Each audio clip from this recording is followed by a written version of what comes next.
What's going on, everybody? Welcome back to the Wrestling Junkies podcast. I'm Mr. Cincinnati, and as always, I'm joined by the podcast dad himself. Well, I guess you're the podcast MILF today. Is that it? I love. What does it say? Man, I love Fluffman. Tony Fluffman. Shout out. Yeah. So yeah, you're the podcast MILF today. I like it. Yeah. Okay. Right. Absolutely, it is. But thank you guys. I'm married to a MILF.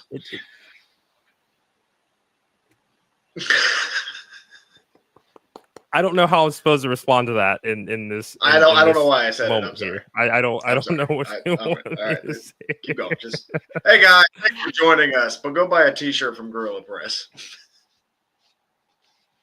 Oh, okay. You're doing them all the fuck out of order, but yeah, no, go support our friends at Gorilla Press Apparel. GorillaPressApparel.BigCartel.com. Make sure you're using promo code WJP2024 for 25% off site wide. Again, the holidays are around the corner. I still have some shopping to do. You best believe some of my family members are getting Gorilla Press apparel for Christmas. It's just the name of the game here. And again, use that nifty little discount. We are also running a poll over on Gorilla Press's X account. We want to hear from you guys. We've been enjoying Trivia Tuesday. We got some questions that are ready to go. We just want to know how often that you guys want to see us do this. Is this something you want to see us do more frequently with a smaller prize or not as frequently with a badass prize? So definitely let us know your feedback because, again, we had a lot of fun doing Trivia Tuesday, got a lot of great guesses and a lot of great engagement on it, and we want to keep doing some cool shit with you guys. But now that we've gotten that one out of the way, and actually before I move on from Gorilla Press, if you're a wrestler, referee, manager, promoter, need some merch for those tables, go DM Will at Gorilla Press APP on X. He is accepting commissions right now. If you have not seen the stuff that he's been doing with Gary J and Unsigned Don't Care, it's just fucking awesome. So go support the crew over at Gorilla Press Apparel, but make sure that you're following us over at Junkies Pod on X, like us on Facebook, follow us on Instagram at Wrestling Junkies Pod, but more importantly, please do us a huge favor. Subscribe to our YouTube channel. We are on the road to 1,000 subscribers. We need your help to get there. Our goal is 400 by the end of the year. I believe that the count right now is 383, but podcast MILF, if you could, give them that magic number. 1. Magic number is 1. Please tell one person if you like what we're doing here, if you like seeing the MILF. Maybe I'll come back. Yeah, I don't know where I'm going, but just tell one person. Yeah. And while you're at it, go and follow our friends at the Main Event Wrestling Network at mainevent_net on all social media platforms. You can catch me on OTM with Mr. OTM and Tucky tonight. This is going to be a fun one. I don't remember if this is going to be live or recorded, but I'm going to go talk some wrestling with the boys right after we're done with this show here. So make sure that you're giving them a follow on all social media platforms as well. Support our merch store too. Got mugs, we got hoodies, tank tops, beanies. It is finally cold out, so it is acceptable to wear a beanie, even though the podcast dad is giving me so much shit about the fact that we have beanies and not caps. So yeah, saw the podcast dad on OTM, had to come check us out. We appreciate that, Michael. Thank you so much. Podcast MILF coming in the clutch today. You're welcome. Hello. And it will be live, so check us out. I'll be hopping pal. in as soon as it's over. Yeah? We're live, pal. Yeah, I know. I know. A JR joke from Psycho Sid. You know, it was just kind of there, and then you just kind of, just shut down. But hey, podcast MILF is here. Yes, you are. Yes, you are. You guys have heard me ramble enough. I think it's time for us to introduce our guest. And tonight, we are absolutely locked in because we are joined by one of Texas's fastest rising stars, Will Locke. He's been tearing it up in promotions like DFW All Pro Wrestling and Metroplex Wrestling, showcasing an unmatched combination of power, size, speed, top flight athleticism. He is a graduate of the DFW All Pro Wrestling Academy, and he's somebody that truly lives up to his name. He's locked in. He's making a name for himself in wrestling. He's had an incredible couple of weeks, and we want to come on and talk with him about it. So without further ado, please welcome Will Locke to the show. Will, what's going on, brother? How are you? Doing good, man. Doing good. Thank you for that great introduction, man. That meant a lot to me, for real. Yeah, of course. No problem at all. No problem at all. We roll out the red carpet for people here at the Junkies. You are making your debut, and yeah, you're no different, man. So let's lock in. Let's get right on into it here. Here at the Wrestling Junkies, when we look at pro wrestling, there's superheroes and supervillains that clash at its very core. So if you could, the one thing that they all have in common are origin stories. So tell us about some of your earliest memories of pro wrestling. Man, I remember my earliest memory of pro wrestling was, I want to say it was 2008, 2009. I was 8 or 9 years old, and I saw John Cena versus Randy Orton. It was an Iron Man match, I believe, at Bragging Rights of that year. And I remember watching that with my dad. and I was just hooked immediately because, man, John Cena was this larger than life superhuman. This guy was just amazing, just the Superman of WWE. And then you have Randy Orton, who was like his counterpart. You know, he was the Lex Luthor to John Cena's Superman. Like, he was vicious, diabolical, and I was locked in, no pun intended. Since that moment, I saw them two go for that hour-long Iron Man match. Hell yeah. Let's talk about the DFW All Pro Wrestling Academy. How did you end up there? And then tell us a little bit about your time there. I ended up at DFW All Pro May of 2023 because I graduated college in 2022, and I was a college football player, man. So my ultimate dream was, you know, you gotta play football, right? You gotta make the NFL somehow. But that didn't work out for me. That road wasn't the road that I was supposed to be on. I came to accept that fact. So moved back home to Fort Worth, and man, that I had that bug in me that still wanted to compete. I still wanted to do something. And like I said, I was hooked on wrestling since I was 8 or 9. So I just kind of had the idea, let's try it. Let's find somewhere, someone, something to try it with. And I was just looking up schools, and I found DFW All Pro. I text the head trainer, Lou Gotti, who's been in the business for, I think, 25 years now, about as long as I've been alive. So I texted him. He's like, we got tryouts. Come do a tryout. And I was like, tell me the date, time, and where to show up. And it's been history ever since. What would you say has been the biggest misconception about your wrestling training that people don't necessarily understand when they're just watching the product on TV? Man, wrestling training, it's a whole different animal, man. You have to know everything. You can't just be like, oh, I'm a technician. No, you gotta learn, moves. You gotta learn all aspects of a business. You can't just learn A, B, and C and think you're going to be all good. When you're training to be a professional wrestler, you need to know all aspects of this business. Let's talk about Max Beckett. Oh, So it was described as a long-awaited dream match. What was it like to finally step into the ring with Max? So Max has been on my journey since day one. He was my first day of training. He was there, and we just kind of clicked. I always wanted to, if I had a drill to do or if I had anything to do in training, I wanted to do with Max because Max was just, the guy I looked up to a lot at the time. So when I got told that match was going to happen and that match was announced, man, I was over the moon because, yeah, that was one of my top 3, if not my top match that I wanted to have. So it was great. I loved it. So what would you say is kind of that X factor that has created this, we'll just say professional rivalry, for the sake of this conversation, what is it that you feel is that intangible that just, makes you guys gravitate towards each other? I think it's just the different aspects of wrestling we have. I'm a bigger guy. I'm powerful. I got a little bit of speed behind me, not a lot, but a little bit. But Max, he's a small, dense guy. He's a technician. He can tear you up technically, and he can tear you up with his words too. Like, he was talking trash to everybody in that audience, and it was rough. So it's 2 different styles. I think that's what makes us clash so well. Oh yeah. All Oh right. yeah. No, it makes sense. So we have a question now from the chat. If Eric would pop that up for us.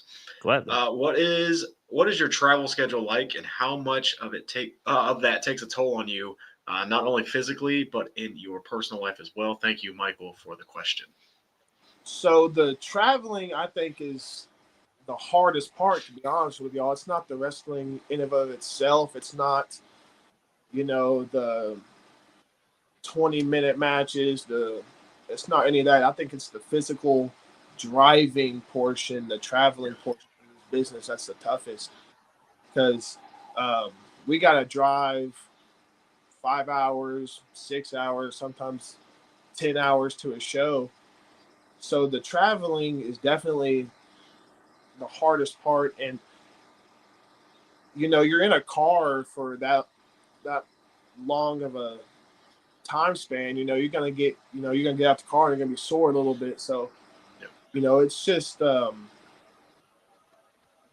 just got to really take care of your body, when you're traveling that much.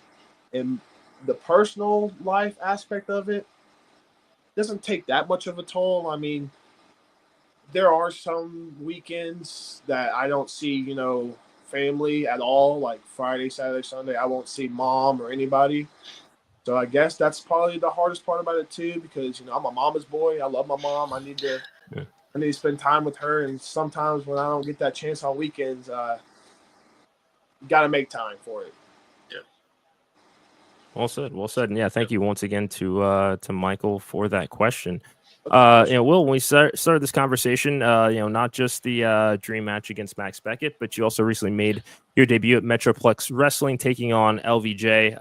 Saw some of these highlights on social media, which is what prompted us to reach out to you about coming on the show. So, how did it feel to step into a brand new promotion and making the impact that you did so quickly? It was very eye-opening because it was like I said, it was a different crowd, it was a different promotion. They didn't know who I was, so I feel like I had to really show them what Will Locke is about. So it was very eye-opening and challenging in that aspect. But I couldn't ask for a better opponent than LVJ. LVJ is in a class just above everybody else. I think LVJ is an absolute star. So I was thankful that my debut at Metroplex was against LVJ. What is the kind of long-term goal for Metroplex? And then is there any opponents that you're kind of eyeballing right now? I would love to be back at Metroplex. I feel like that's a very good quality show to be on. They run every Saturday, so they always have some pretty nice crowds. So I would love to be there as much as I can. And then the number one guy from Metroplex is Demo Diamond, right? And so I guess that would be the goal, is to get another one-on-one with Demo, because me and Demo just tore it up this past Sunday. Yeah. So. No, I loved it. I mean, yeah, no, like I said, we caught these on social media and thought the match was absolutely incredible. The year's coming to a close here. By all accounts, it sounds like 2024 was a hell of a ride for you. What's on tap for 2025? Anything you can let us in on? Give us a scoop. 2025 is going to be a good year for me as a wrestler, for me as a young talent, because I'm now on this road of professional wrestling. I can now go make my name somewhere else, other states, other promotions. So 2025 is going to be the year that Will Locke really emerges, not only as the fastest rising star in DFW All-Pro, but the fastest rising star in Texas and the United States. Nice. All right, so this is the hard question, right? So every guest gets this question. This is the tough one, and we have to have an answer. So, and being from Texas, this is going to be, I think, a little tough for you.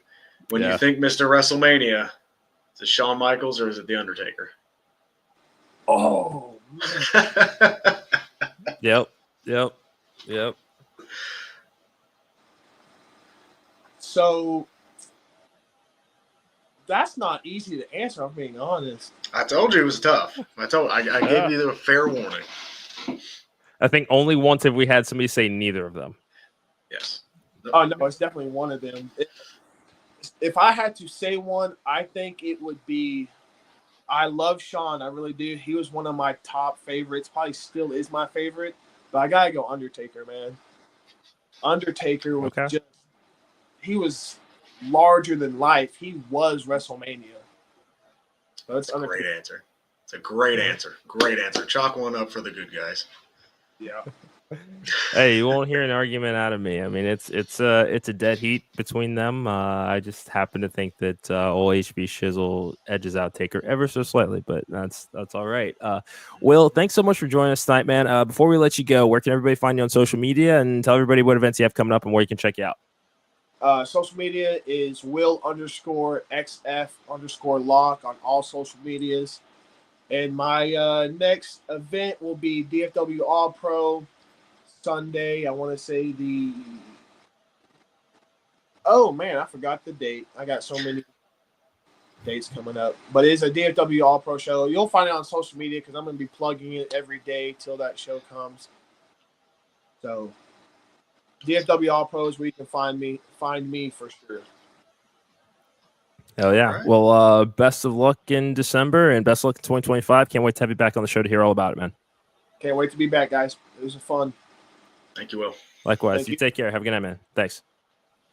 Thank you very much, Will Locke, for joining us tonight. And thank you to everybody that is watching us this evening. As always, make sure you're following us at Junkies Pod on X, like us on Facebook, follow us on Instagram at Wrestling Junkies Pod. But please do us a huge favor. Head over to YouTube and subscribe. On the road to 1,000 subscribers, we need your help to get there. Chris, how many people they got to tell? There's one. If you tell one person, then they tell Yeah. one person, and they tell one person, then they tell one person. We'll hit 1,000 in no time, guys. Come on. Yeah, I mean, I don't know about you, but how many links do you send your wife a day just of random shit that you want her to watch?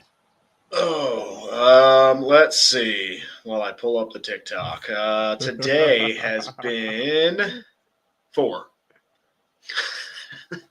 Okay, all right, that's about on par with me and Max. It's a mix. I'm usually the one sending him TikToks. He's sending me Same. Instagram reels, so it's yeah. Heather doesn't know what any of that is, so she's old. Of course, and it's okay. It's okay. But the point is, share our link, share our content, tell one person, help us to grow this community.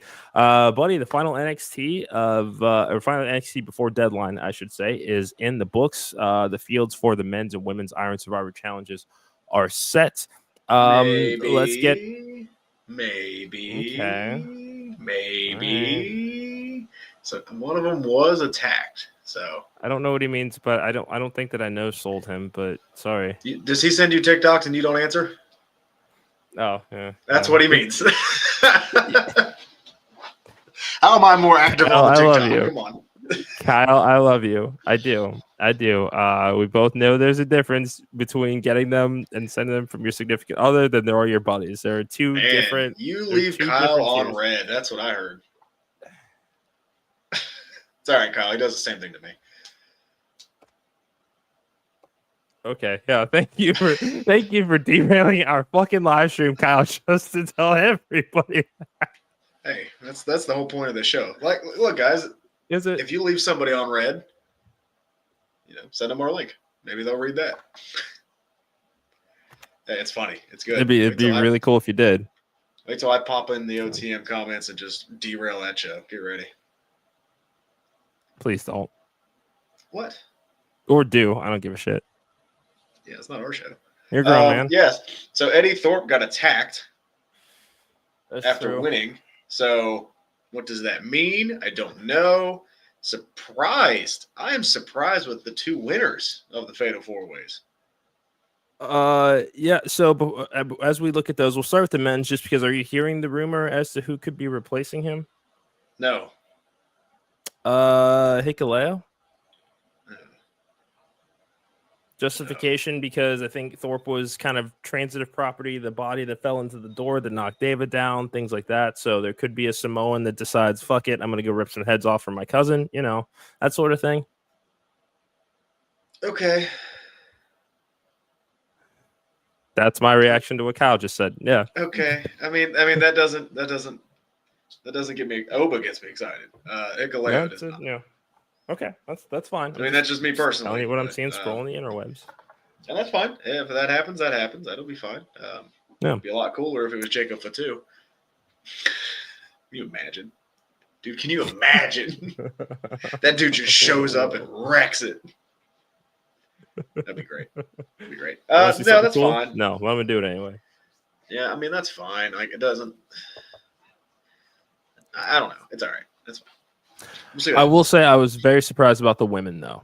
That one I thought that should have been either Cora or Kilani. Excuse me. I am shocked that it's Ren Sinclair. I am even more shocked that Cora Jade took the pin. And didn't she get the final shot on Roxanne too? I believe that she did. Yes.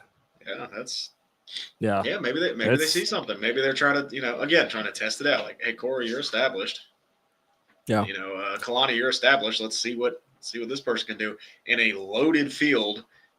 So, yeah. I mean, Stephanie Vicor, Julia, and it's Solruka and Zarya, and then Ren Sinclair. Like that's like, oh, okay, getting the deep end of the pool. Yeah, and that's the thing is it's very much the knockout kind of just happenstance, right place, right time for sure. But it's more like I think for this kind of they were trying to set up NXT Underground here, which I enjoy both Jada Parker and Lola Vice here. I kind of am just ready for this program to end. It seemed like you would think getting smashed in the face with a brick would be kind of the final shot to end a program, but we're going to go underground here. This kind of seems like Lola Vice's match, though. You know what I mean? Yeah, no, I know that they want it to feel that way. I am not feeling the hype in this one quite like I have with others. I think that they, have inadvertently made Lola look a little weak. I mean, she just barely won last week when she's calling out Jada Parker for an underground match, and then she takes the spinning back elbow and knocks her clean out here. Like it's, she's not necessarily looking as strong, I feel like, as she could going into this match. That's just me. Well, maybe it's Jada Parker's time. She looks great. I'm glad that she's like relatively away from Out the Mud. Yes. Hey, shout out to Out the Mud. I don't know why. What else did you like? Did you like Rich? Yes, Rich. Rich the Fridge. Segment was cool. He does. I enjoyed the segment. They didn't necessarily need Eric Bischoff to do this. No, they didn't need X-Pac either. No. Yeah, no, not at all. But it's like at this point with NXT, I think we're going to see a lot of WWE, and I think it's a smart approach. If you have all these people under Legends contracts that you can kind of do these one-offs with, bring them to TV. Like it's like if you're going to pay them the money, you might as well pop some surprise out of it. Which fine, if they're going to do that, great. Like I don't have an issue with it. I just don't think that Bischoff was that end result of getting to Trick being hospitalized with an announced stable spot. Eric Bischoff didn't necessarily need to set that up. These guys could have done a fine job of that on their own. No, it's just, try to boost the number, which, hey. Yeah, it's fine. Fine with it. It's fine. Yeah. I'm not mad at it. I also, use what you got. Yeah. No, I agree completely. I also really liked Miles Bourne and Tavion Heights winning the tag team battle royal. Again, much like we're talking about with Ren Sinclair. Let's see what they got with this group here. They're firmly baby faces. Charlie Dempsey seems to finally kind of have his grasp on this leadership style for NQCC that he wants to use, and he's a motivator. So, this could be a big night for them. I don't necessarily see Ren. I keep wanting to call her Maddie Renkowski, but Ren is not going to. I don't see her winning Iron Survivor here, but I do think that at least with Bourne and Heights, they're at least going to make it a good showing. Tag team title match, yeah. I mean, it's fine. Again, doesn't really get me too excited, but we'll see what happens. I think this pay-per-view will be good. I really like the Iron Survivor concept. A couple good matches on the card for sure. I think you and I will probably talk about it a little bit tomorrow, maybe do a little bit of a preview. But overall, pretty solid episode of NXT. I'm much more, me personally, much more excited for the women's Iron Survivor. I think it should main event. It's just me. But yeah, pretty good episode. Not a whole lot to write home about, but solid nonetheless. Yeah. I mean, and especially because Vic kind of alluded to the fact that this could be ending the show. which I think that it should, especially because I do think that it's at least my prediction. Fraxium loses the tag team titles. I think that there's going to be too much to overcome when it comes to Iron Survivor, that they're just not on the same page right now. I do think that their title run comes to an end here because essentially, I mean, a lot of times they've just been getting lucky. And I think now that Nathan Frazier very much has to pull double duty and Axiom doesn't, Axiom is going to be locked in on their tag team title match. Nathan Frazier is not. So kind of having his head divided, I think, is going to divide that team as a whole. So I think this is a chance for Bourne and Heights to capitalize and take tag titles here. Yeah, I mean, good. And they need something. They need kind of a new era in that tag division. So could be something for sure. Real quick before we head out, I want to talk about AEW tonight. Live from Fishers, Indiana. I used to live there. Fun fact, actually. Yeah, your son's going to the show. Good for him. That's very good for him. I did not know they built a stadium. That's pretty cool. Let's see. We have the Dynamite Dozen Battle Royal. So MJF is the 5-time winner. We'll see if that changes. We will hear from Jamie Hayter, Anna Jay versus Penelope Ford. One that I'm kind of looking forward to and kind of see what they do here is Swerve and Max Caster. Yes, it's an interesting. This isn't a Common Classic match. This is just this a will be interesting. marquee TV match. I'm good with it. Yeah, because Max is kind of leaning into the Hurt Syndicate. So is this a way for him to get there? Because on the other show we have Montez Ford, who we kind of want to see in that same position where we kind of want to see him break out and be the big star. And AEW's going, hey, we got one of those too. Let's try and see what happens. Continental Classic. Brody King and Claudio. God, that's going to be a hard-hitting match. Yep. Another one, Shelton and Kyle Fletcher. Shelton looked great last week in his match against Mark Briscoe. That was a lot of fun to watch. I mean, this will be good. I'm loving this could truly be a renaissance for Shelton Benjamin here. Yeah. I'm excited. And then Pac will take on Jay White. Looks like in the main event. No, it'll be a fun little episode of Dynamite. That's anything else before we get out of here today? No, you have to hop over to OTM. I don't want to keep you any longer. I appreciate that. Thank you to everybody that joined us tonight. Remember, follow us at Junkies Pod, like us on Facebook, follow us on Instagram at Wrestling Junkies Pod, but please head over to YouTube, subscribe to our channel. If everybody that's watching right now went over to YouTube, hit subscribe real quick. We're hitting our goal, 400 subs by the end of the month and then some. So, thank you guys so much for your support. Continue to watch us. Continue to come hang out. We'll be back tomorrow. Hakeem may or may not be on the show. I don't know. Jeez. I don't fucking like it any more than you do. You didn't tell me that. I said may or may not. Well, hopefully may not. Anyway, be nice to each other. Yeah. For the podcast, Milf and Mr. Cincinnati, it's been the Wrestling Junkies podcast. See you guys tomorrow.